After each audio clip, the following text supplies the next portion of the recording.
apa yang kira sudah saya sampaikan, ternyata Abang Anda Irsal sudah berhadir bersama kita pada hari ini, kawan-kawan. Nah, ini betul-betul sikap yang harus patut kita apresiasi, betul tidak, kawan-kawan?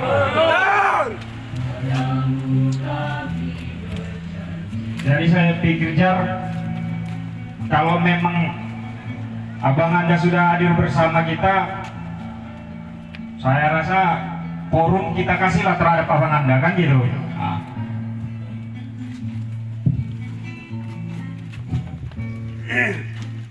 Baiklah, Assalamualaikum warahmatullahi wabarakatuh. Alhamdulillah, sampai dengan sore hari ini kita semua, baik kami, orang jajaran pemerintah, baik para bapak-bapak TNI Polri dan seluruh rekan-rekan media, LSM, aliansi, dan seluruh adinda-adinda sekalian. Ucapan pertama, kami mengucapkan terima kasih atas kehadiran, masukan, kritik, saran terkait dengan kisruhnya ataupun simpang siurnya informasi tentang pengelolaan dana desa yang ada di Kabupaten Natal. Bentuk kehadiran adik-adik sekalian, kami sangat mengucapkan apresiasi, terima kasih bahwa menyampaikan kegelisahan hati ataupun yang tidak pas yang terjadi di lapangan, baik di desa, di kecamatan maupun di Kabupaten Natal ini. Maka melalui penyampaian administrasi ataupun aspirasi ini, memang kami sadari banyak cara. Bisa melalui bertelepon, WA, bisa melalui audiensi, dan juga bisa melalui aksi di lapangan seperti ini. Maka perlu sama-sama kita pahami bahwa melakukan atau penyampaian aspirasi ini tidak ada pembatasan ataupun tidak ada hal yang diatur, tetapi perlu kita saling menjaga, menghormati ataupun mengingat diri kita masing-masing. Dan cara penyampaian tadi mungkin sudah sangat bagus karena sudah terperinci. Maka secara orang dewasa, kami dan adinda-adinda sekalian, karena ini sudah sifatnya aksi yang beberapa kali ke dinas ini, maka akan kami coba jelaskan satu persatu ataupun secara mendetail kegiatan pengelolaan dana desa ini. Yang pertama, kita harus memahami arti ataupun pengertian dari desa sendiri, yaitu desa itu adalah kesatuan masyarakat hukum yang berhak mengelola dirinya sendiri, baik itu merencanakan, melaksanakan, mempertanggungjawabkan apa-apa saja kegiatan yang ada sama mereka. Nah, yang kedua, kita juga adinda sekalian, kita juga harus memahami apa saja dana yang masuk di desa. Nah, dana yang masuk di desa itu bukan hanya dana desa saja. Ada namanya alokasi dana desa. Itu sumber uangnya adalah APBD kabupaten. Dan ada dana desa, itu sumber uangnya APBN Republik Indonesia. Nah, untuk melaksanakan ADD ataupun DD ini, itu setiap tahunnya baik dari Permenq Menteri Keuangan, Permendes dari Menteri Desa, begitu juga dari Permendagri, begitu juga dengan Pak Bupati mengeluarkan peraturan Bupati. Itu ada aturan-aturan. Walaupun desa itu boleh mengelola ataupun secara otonomi desa itu diberikan, tetapi pemerintah ada membuat rank ataupun kegiatan-kegiatan yang harus mereka prioritaskan. Nah, seperti yang disampaikan Adinda Fajar, Adinda Akbar tadi, itu memang untuk penggunaan dana desa, bukan ADD ya. Dana desa itu Permendes membuat aturan, ada beberapa poin, 8 poin program prioritas. Nah, seperti ketahanan sosial, itu BLT, itu wajib maksimalnya 25%. Nah, itu wajib ditampung desa. Ada juga kegiatan ketahanan pangan desa. Nah, kegiatan ketahanan pangan desa ini perlu kami jelaskan dan klarifikasi kepada adinda-adinda sekalian. Itu sebenarnya boleh melaksanakan produk-produk ketahanan pangan seperti hewani, nabati. Yang mana ini untuk ketahanan masyarakat kita karena masih dianggap baru selesai atau pasca menghadapi COVID-19. Nah, boleh bibit, boleh pupuk, boleh benih, boleh ternak atau hewan, itu boleh. Yang mana tujuannya adalah bisa dikelola oleh masyarakat masing-masing dan hasilnya nanti bisa dijual dan dikoordinir oleh desa untuk kehidupan mereka sehari-hari. Nah, kadang terjadi salah artikan, yaitu dipaksakan seperti bibit yang Adinda sebutkan tadi. Nah, maka dalam hal ini kami Dinas PMD tidak ada mengakomodir ataupun memfasilitasi ataupun mengintervensi harus bibit kelapa, harus produknya si A, si B, si C. Nah, itu mohon kami klarifikasi pada saat ini, itu tidak. Melainkan seluruh desa itu wajib menampung ketahanan pangan tersebut apapun jenisnya yang diatur oleh Permendes yang disebutkan tadi. Nah, begitu juga dengan berapa harga yang disampaikan, apakah itu markup, apakah itu melebihi, kami selalu menyampaikan kepada jajaran di bawah sampai ke desa, harga itu kalau tidak katalog, e-katalog, harus berdasarkan standar SSH kabupaten kita. Maka bagi desa yang tidak mengikuti itu akan perlu dikaji kembali satuan harga yang dicantumkan ataupun yang dibebankan kepada desa. Nah, yang kedua terkait lampu PLTS, maka perlu kami jelaskan lampu PLTS ini harus kita bedakan dulu dengan lampu LPJU. Nah, karena nanti akan jadi salah paham apabila LPJU ditampung oleh desa, sementara makna yang disampaikan itu adalah lampu PLTS.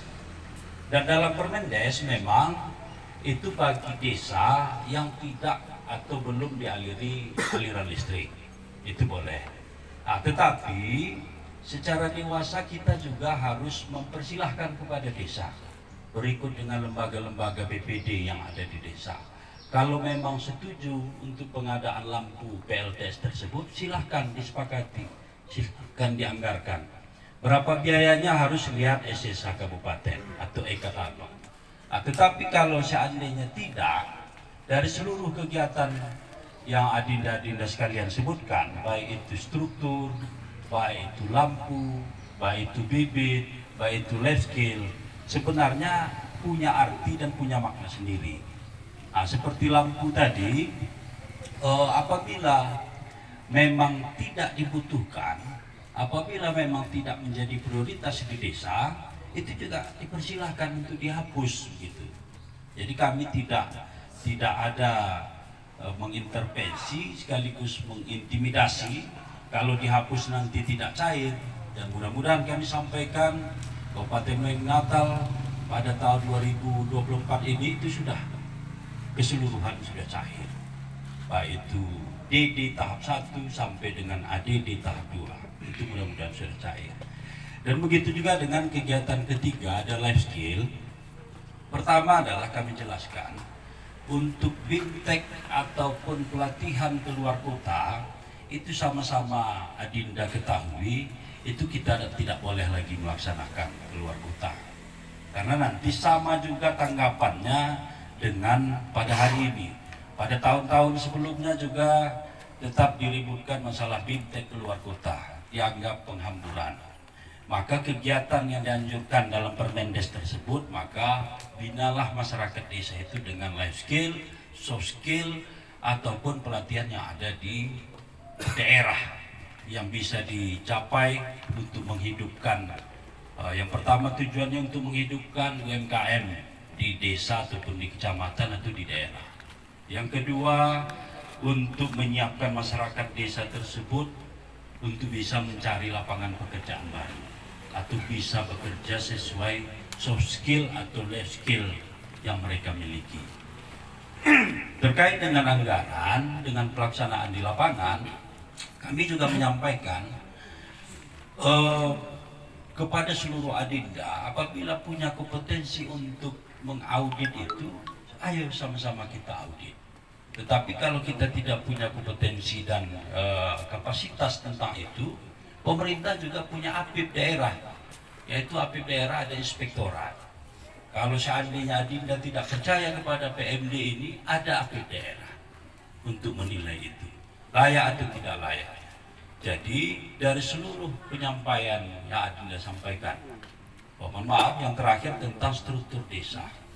Nah, struktur desa itu dianggarkan atau ditampung melalui alokasi dana desa. Jadi bukan dana desa yang disebutkan 6 juta tersebut. Kami juga ingin memastikan apakah 6 juta ini berapa unit, berapa jenis. Karena struktur yang ada di desa ini perlu kami sampaikan kepada seluruh adinda sekalian.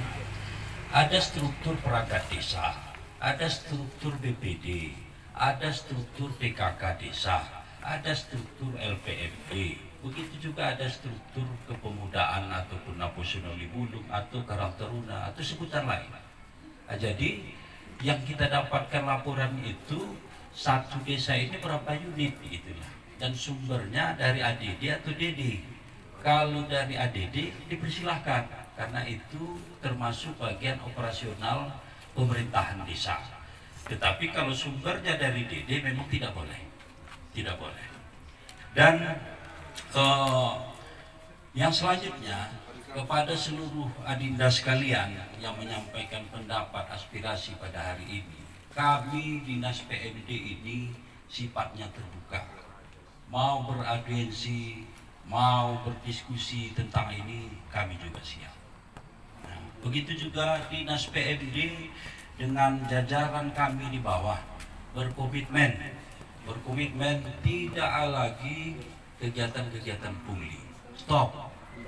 Baik itu pungli percepatan, pungli dalam urusan, ataupun uang tahap namanya, uang posting namanya, ataupun uang ligat namanya, itu kami sudah hentikan seluruhnya.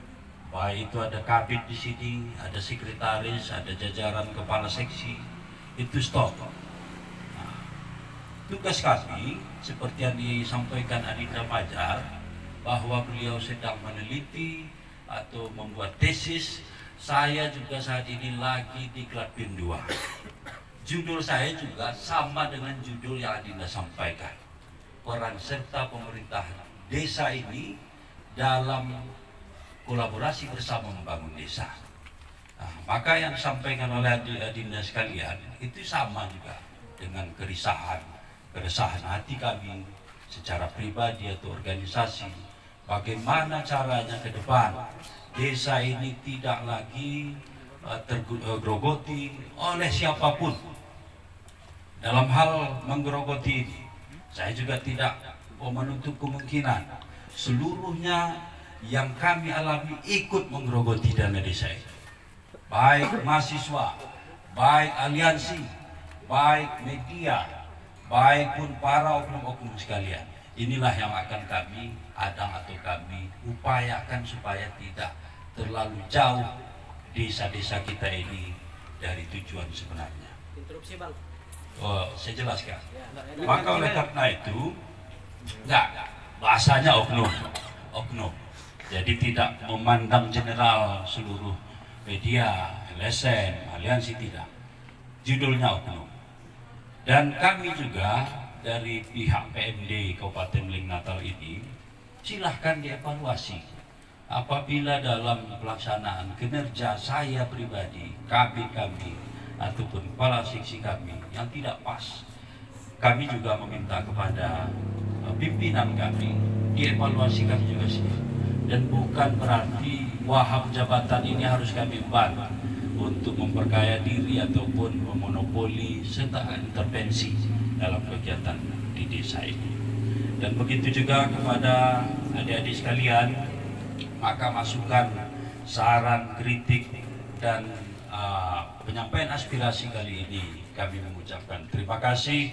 Mudah-mudahan dari seluruh item yang Adinda sampaikan itu kami akan mengkaji, dan begitu juga tentang kegiatan-kegiatan yang disebutkan titipan, kami menyampaikan apabila desa itu masih punya kebutuhan mendesak lainnya, maka seluruh titipan ataupun seluruh yang kita anggap itu tidak pas sesuai dengan ketentuan atau regulasi, maka melalui sore hari ini saya selaku Kepala Dinas PMD Kabupaten Malinata, tolong dihapus, silahkan dihapus. Apakah caranya menghapus? Cara menghapusnya seperti apa? Maka melalui pesan ini kami sampaikan, caranya sangat mudah.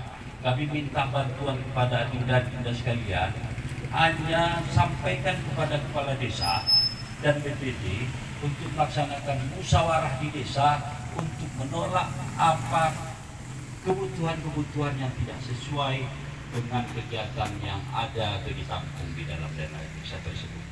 Maka melalui kesempatan ini sebenarnya hanya sampai di tingkat desa saja. Kapan bisa dihapus? Kami sampaikan pada bulan Juli ini desa sudah bisa melaksanakan perubahan anggaran. Nah, perubahan anggaran APBDes. Sebelum pengajuan tahap 2 mereka bisa membuat PAPBDes namanya. Jadi itu tidak menjadi kekhawatiran, kecuali bagi desa yang untuk menghapus judul-judul yang sampai ataupun yang menjadi perhatian prioritas pemerintah pusat, itu wajib, seperti BLT, ketahanan pangan. Tapi produknya mau dihapus, silahkan ganti dengan produk yang sesuai yang ada di desa tersebut. Nah, begitu juga dengan kegiatan seperti stunting, itu wajib ada di desa. Nah, begitu juga pengentasan kemiskinan ekstrim, itu wajib ada di desa. Tinggal lagi hanya model barangnya saja. Maka melalui kesempatan ini kami silahkan untuk dikaji ulang, untuk dihapus, untuk dirubah. Waktunya kami sampaikan ada PAPBDes, perubahan anggaran pendapatan dan belanja desa. Mungkin itu saja kepada Adinda Akbar, Pak Jar, dan lain-lain sekalian.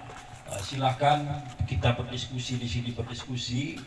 Dan saya jelaskan, saya di klub BIM ini bukan 1 hari 2 hari, sampai bulan September Adinda. Jadi kadang ada di Madinah, kadang ada di Medan atau di tempat lain. Jadi bukan berarti menghindar ataupun menghindari adinda sekalian, tetapi kami terbuka apa saja untuk kemajuan desa. Itu kami juga akan menyampaikan kepada pimpinan kami supaya itu harus secepatnya kita penuhi ataupun kita perbaiki. Dan dalam hal tata kelola pengelolaan dana desa ataupun ADD ini, apabila ada para pihak yang adinda ketahui yang salah mengartikan ataupun salah menggunakan baik itu di jajaran kami, kewenangan atau fungsinya, begitu juga para pihak ketiga yang melakukan intimidasi kepada desa, kami juga perlu laporan-laporan seperti itu.